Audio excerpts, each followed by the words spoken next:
Hello, welcome to my YouTube channel, MT Hub. At the core of our existence is a truth so fundamental, yet often so overlooked. Humanity thrives through connection, not division. We are, by nature, social beings. From the very beginning of our lives, we seek attachment, understanding, and belonging. We rely on each other not only for survival, but for meaning. And yet, in today's world, the illusion of separation seems louder than ever. We've constructed boundaries, cultural, political, ideological, that tell us we're different, that some of us are more worthy than others, that to connect is to compromise. But that's not true. Those divisions are manufactured. Connection is our original state. Every conflict in the world begins with a failure to connect. When we stop seeing people as people and begin to see them as labels, we lose touch with our shared humanity. The moment we place someone in a category, enemy, competitor, outsider, we strip away their story. We forget that they laugh, cry, love, grieve, and hope just like we do. And in that forgetting, we justify the walls we build. But walls don't keep the world safe. They keep us small. They keep us from learning, from evolving, from understanding perspectives that might challenge our own. True strength, true progress has never come from division. It's always come from unity, through listening, cooperation, and the radical act of empathy. Connection isn't always comfortable. It requires us to sit in spaces that are unfamiliar, to engage in conversations that might confront our assumptions. But discomfort is not a sign of danger, it's a sign of growth. When we connect with others, especially those who see the world differently, we expand the boundaries of our own understanding. We stop operating from fear and begin operating from curiosity. We learn that we don't have to agree to respect one another. That dignity doesn't require sameness, only recognition. That peace doesn't come from forcing consensus, but from honoring coexistence. Look at the most meaningful moments in your life. They weren't marked by what you achieved alone.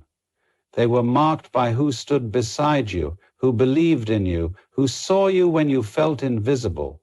Connection doesn't need to be dramatic or loud. It lives in the smallest gestures, the eye contact that says, "I see you," the silence that holds space for someone's pain, the willingness to say, "I don't understand, but I want to." These are the micro interactions that build the macro world. They form the culture we live in. And every time we choose to connect authentically, patiently, without judgment, we tip the scale in favor of humanity. The systems we build reflect the values we prioritize, and for too long, our systems have prioritized division, us versus them, profit over people, speed over presence. We've created digital worlds where connection is simulated but rarely felt. We scroll endlessly through lives we never touch. We react before we reflect. We amplify outrage instead of understanding. But it doesn't have to be this way. We have the ability to reclaim what it means to truly connect, to design systems that encourage dialogue, not destruction, to build communities that welcome, not isolate, to raise our children in homes where empathy is taught as rigorously as arithmetic. Every time we look into someone's eyes and choose to see their humanity, we are rewriting the story. We are choosing to remember what we have in common instead of fixating on what we don't. It's not a grand gesture, it's not a headline, but it matters. Because the future is shaped not by policies alone, but by the quality of our relationships, the conversations at dinner tables, the words we use when we disagree, the space we make for each other's pain, dreams, and fears. In a divided world, choosing connection is revolutionary. It's an act of leadership, not the kind that demands authority, but the kind that invites accountability. That asks, how do we treat each other when no one's watching? And dares to act from that answer. Division is easy. It flatters our egos and justifies our judgments. But connection, real connection, is work. It asks us to listen when we want to speak, to stay when we want to leave, to understand when we want to argue. But that work is worth it, because on the other side of that effort is something extraordinary. A world where people feel safe enough to be real, brave enough to be kind, and connected enough to make change not just possible, but inevitable. It starts with how we show up. It starts with how we choose to see one another, not as strangers, but as reflections of the same human story. Compassion, not innovation, is the leadership we need now. In a world obsessed with what's next, with moving faster, scaling bigger, and optimizing everything, it's easy to believe that innovation is the ultimate measure of progress. We celebrate the latest technologies, the newest apps, the most disruptive startups. But if we look closely, we begin to see that innovation without compassion is just acceleration without direction. It's movement without meaning. It's a race where no one stops to ask whether we're running towards something worthwhile or simply running away from each other. Leadership isn't about having all the answers or being the smartest person in the room. It's about creating spaces where people feel safe, heard, and seen. It's about understanding that progress isn't just measured in KPIs, profits, or product launches. It's measured in the well-being of the people we lead, the culture we shape, and the lives we touch along the way. Compassion is not a weakness. It's not soft. It's not an afterthought. It is a foundational skill, one that elevates everything it touches. It invites trust, fosters loyalty, and enables real, sustainable impact. The leaders who will shape the future are not the ones who move the fastest. They are the ones who slow down enough to care, who choose to ask how their team is feeling instead of just what they're producing, who see a person struggling and lean in rather than look away. Compassion in leadership is the ability to sit with someone else's pain, not fix it, not solve it, but be present with it. It's recognizing that before people can perform, they need to feel safe. Before they can innovate, they need to feel included. And before they can trust us, they need to know we trust them. Technology may build bridges, but it is compassion that allows us to cross them. In times of crisis, disruption, and rapid change, what people crave most is not direction, it's connection. The sense that someone cares enough to listen, to pause, to ask, "Are you okay?"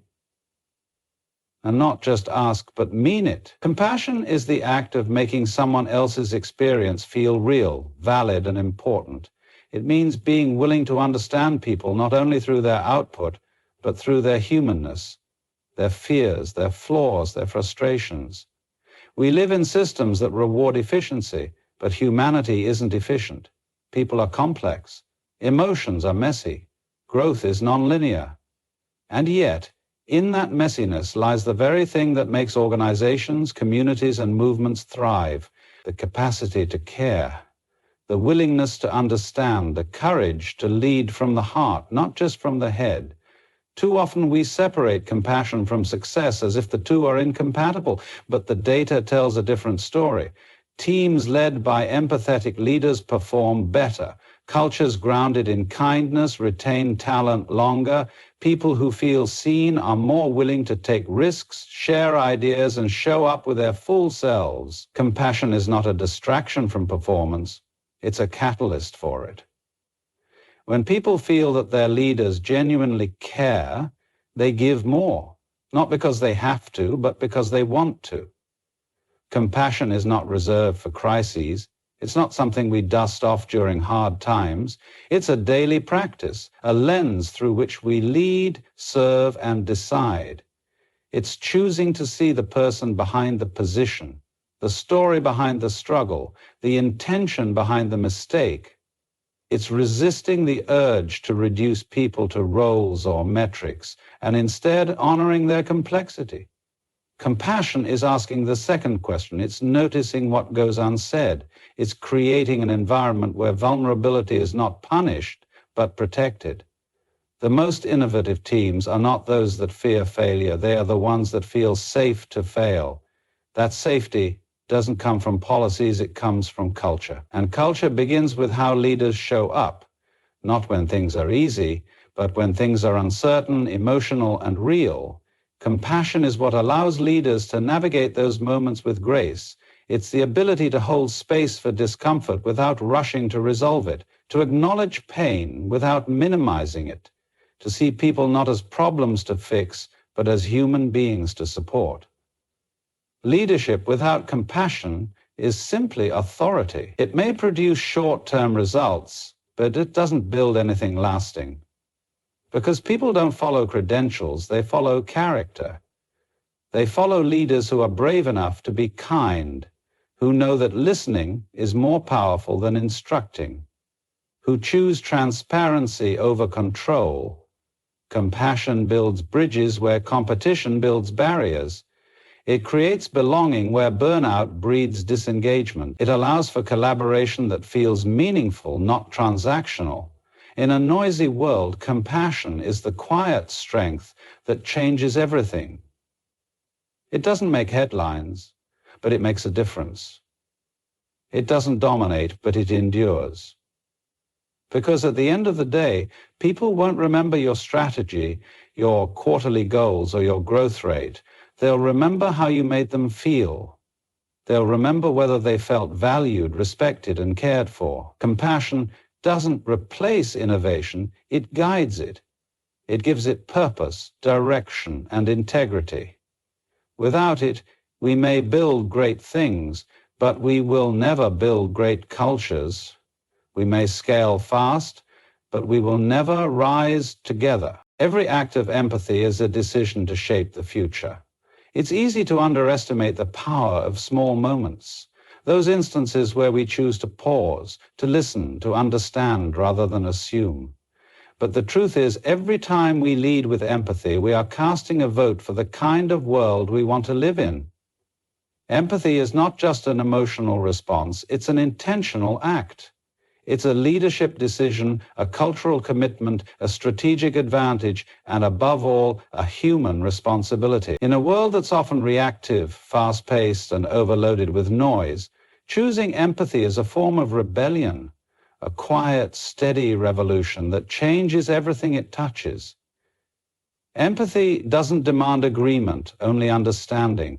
It asks us to step outside of our own worldview long enough to see the world through someone else's eyes.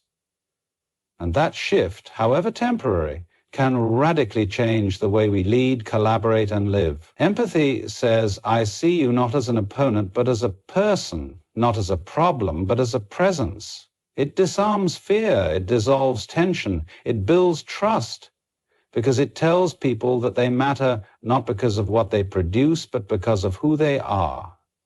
And trust, once established, becomes the soil where innovation, resilience, and unity can grow. When we choose empathy, we change the conversation. We create room for voices that often go unheard, for perspectives that challenge our assumptions, for stories that soften our judgments. We stop interrupting to correct, and we start listening to connect. And in that shift, something remarkable happens. People feel safe. They feel valued. They begin to show up as their full selves, not just their polished resumes or carefully curated personas. Empathy unlocks authenticity, and in any relationship, team, or organization, authenticity is the currency of real connection. Leadership driven by empathy is not passive. It doesn't mean lowering standards or avoiding accountability. In fact, it makes feedback more powerful, not less. Because when people know you care, they are more open to being challenged. They don't interpret correction as criticism, but as commitment to their growth, their potential, their journey. Empathy removes fear from the equation, And where there is no fear, there is space for learning, for trying, for failing forward. The future will not be built by those who have the most resources or the most data. It will be built by those who understand people the most deeply. Because behind every policy is a person. Behind every system is a story. Behind every number is a name. Data can reveal patterns, but only empathy can reveal meaning. Only empathy can answer the question, what is it like to be you? And once we understand that, we're not just solving problems, we're transforming lives. Empathy is not always efficient. It takes time. It slows things down. But the things it builds, loyalty, insight, connection, are worth more than speed. Efficiency gets things done. Empathy makes things last. It turns transactions into relationships. It turns meetings into moments of trust. It turns conflict into opportunities for understanding, not escalation. And in doing so, it changes outcomes, not just for individuals, but for communities, for teams, for entire cultures. Every act of empathy ripples outward. When one person feels seen, they're more likely to see others. When one voice is heard, others feel safer to speak. Empathy is contagious, not in theory, but in practice. It creates a feedback loop of trust, respect, and belonging. And these are not soft ideas. They're measurable, vital, and deeply strategic. Organizations with high empathy leadership outperform those without. Teams that prioritize empathy have higher engagement, lower turnover, and more creative problem solving. These aren't side effects. They're the result of human-first thinking. Empathy also demands self-awareness. You cannot extend what you haven't explored. It starts with knowing your own story, your own triggers, your own limitations. It requires humility, the willingness to admit you don't have all the answers, and the wisdom to seek understanding before giving advice. It's not about rescuing people. It's about respecting them enough to walk alongside them. Empathy doesn't ask, how do I fix this? It asks, how can I be present with you in this? The decision to lead with empathy is not always convenient. It can be emotionally exhausting. It requires boundaries and clarity and intentionality, but it also creates a culture where people don't just survive, they thrive. Where performance is powered by purpose, where challenges are met not just with strategy but with soul, where success is defined not just by what we build but by how we build it. Empathy isn't a nice to have, it's a leadership essential. It's the difference between compliance and commitment, between surviving and belonging. And most importantly, it's a signal to the future, a declaration that we believe in a world where people matter, not as a slogan, but as a lived truth. Every time we choose to empathize, we are choosing to shape a world where humanity leads first and everything else follows. Real strength lies in vulnerability and listening. We often grow up with the idea that strength is about never breaking, never showing weakness, never letting others see the cracks. We equate strength with control, confidence, and power, but the reality is, the most courageous leaders, the most impactful humans, are those who allow themselves to be seen not as flawless, untouchable figures, but as real people. Vulnerability isn't the opposite of strength, it's the foundation of it, because to be vulnerable is to be honest. It's to say, I don't have all the answers, or I made a mistake, or I need help. And that takes far more courage than pretending you got it all figured out. In moments of true connection, what people respond to isn't perfection, it's presence. It's the sense that someone is being fully real with them, not putting on a mask to impress, but showing up as they are. When leaders are willing to be vulnerable, they give permission for everyone around them to do the same. They create an environment where fear doesn't control behavior, where failure isn't hidden, and where growth is more important than ego. It's a shift from managing impressions to fostering authenticity, and that shift can transform a culture. Listening, like vulnerability, is often misunderstood. Most people listen to reply, not to understand. They're formulating their next statement while the other person is still speaking. But real listening, deep, attentive, empathetic listening, is rare. It requires us to silence our internal agenda, to resist the urge to fix, to simply be with someone in their experience. Listening is not passive. It's not weak. It's one of the most powerful things we can offer another human being. Because when people feel heard, they feel valued. And when they feel valued, they engage, contribute, and trust. There's a kind of strength in saying less and hearing more, in sitting in silence and allowing someone else to fill the space, in holding space for discomfort without rushing to make it go away. Listening creates the possibility of understanding, and understanding builds the foundation for action that actually matters. Leaders who listen don't just solve problems, they prevent them. They create cultures where people speak up before things break down, where ideas are shared early, not after a crisis, where feedback is welcomed, not feared. Strength in vulnerability also means being okay with not being okay. It's recognizing that struggle is not a detour from the path of leadership. It is the path. It means acknowledging when we're overwhelmed, when we're uncertain, when we're afraid, and trusting that sharing those moments doesn't diminish our influence, it deepens it. People don't connect to our invincibility, they connect to our humanity. They find courage not by watching us hide our scars, but by seeing us carry them with grace. Listening requires presence, and presence requires intention. It means putting away distractions, being fully where your feet are, and signaling to the other person, you matter. In a world full of noise, being deeply heard is a rare and profound gift. It's not about having the perfect response.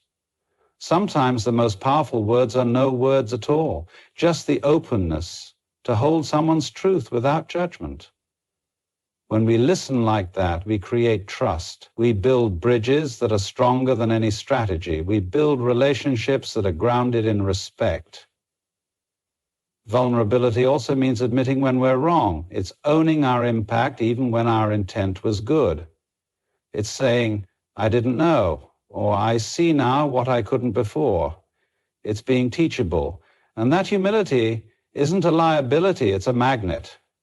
Because people are drawn to leaders who grow, who evolve, who are willing to be shaped by those they lead. No one wants to follow a statue. They want to follow someone who is moving, learning, open, someone who listens not just to words, but to tone, to silence, to what's not being said. Listening isn't just a skill, it's a discipline. It takes practice to resist the need to interject, to quiet the noise in our heads, to stay curious rather than certain. But in doing so, we create the conditions for transformation. Because when people feel safe enough to speak their truth, we gain access to the kind of insight that can't be found in data or metrics. We tap into the emotional intelligence of the room. We begin to see patterns, concerns, dreams, and barriers that would otherwise stay hidden. And we make better decisions. Not just more informed, but more human. Strength is not dominance. It's not being the loudest voice or the most certain opinion. Strength is presence. It's listening without defensiveness, leading with empathy, being vulnerable without apology. It's showing up with the kind of honesty that invites others to do the same. And in that mutual openness, we create cultures that are resilient, adaptive, and real. We build communities where people bring their whole selves, not just their polished parts. We create teams where psychological safety, isn't just a buzzword, it's a lived experience. And it all starts with the willingness to be vulnerable and the discipline to listen. Hope is not passive. It's a choice we make, a discipline we practice, a mindset we nurture, even when the world tells us otherwise. It's easy to talk about hope when things are going well, when the path is clear, when results are showing. But real hope shows up in uncertainty. Real hope is what remains when the plan falls apart, when the numbers don't add up, when every sign points to quitting. It's not about blind optimism or pretending things are fine. Hope is the decision to believe that even if we can't see the way, there is one, that progress is still possible, that people are still capable, that tomorrow can still be better than today. In a culture obsessed with certainty and outcomes, hope can seem like a luxury or even a weakness. But it is, in fact, one of the most resilient and powerful human traits. Because hope fuels action. Hope tells us it's worth trying again. It whispers, "Not yet," when everything screams, "Give up." It's the internal anchor that allows us to keep showing up, to keep contributing, to keep imagining a different reality. Even when the current one feels heavy, hope doesn't erase struggle, it coexists with it. It's possible to be hopeful and tired, hopeful and frustrated, hopeful and afraid. That's the nature of hope. It doesn't deny our emotions, it honors them, and still insists that something meaningful can be built through them. When leaders choose hope, they're not promising certainty, they're offering vision. They're creating the emotional climate for resilience to grow. They're saying, "I see the difficulty, and I still believe in what we're doing. I still believe in you." Hope requires courage because it demands vulnerability. To hope is to risk disappointment, to invest in something we cannot guarantee. And yet without it, we shrink, we disengage, we protect ourselves with cynicism, we confuse skepticism with wisdom and convince ourselves it's smarter to expect nothing than to believe in something. But that isn't strength, it's self-preservation. It's understandable, but it's also limiting. True growth, personal, professional, relational, requires the vulnerability to hope, to put ourselves into something knowing it might not work out, but doing it anyway because the possibility of impact is worth the risk. The most effective change makers, leaders, and creators are hopeful, not because their paths were easy, but because they made a decision not to let hardship define the limits of what they believe is possible. They understand that hope is a renewable resource, that it can be lost, yes, but also rebuilt, reclaimed, reignited by stories, by small wins, by the simple reminder that we are not alone. Hope grows in community. It is nurtured in connection. When we see others believing, fighting, trying, it reminds us we can too. Leaders who choose hope don't ignore the facts. They acknowledge them fully, but they choose to focus not only on what is, but also on what could be. They lead people not only through problems, but toward purpose. They connect what we're doing to why it matters, especially when motivation starts to fade. Hope is what turns discipline into devotion. It transforms tasks into meaning. It gives people a reason to care, to commit, to contribute with their whole heart. And just like fear, hope is contagious. It spreads through tone, through presence, through storytelling.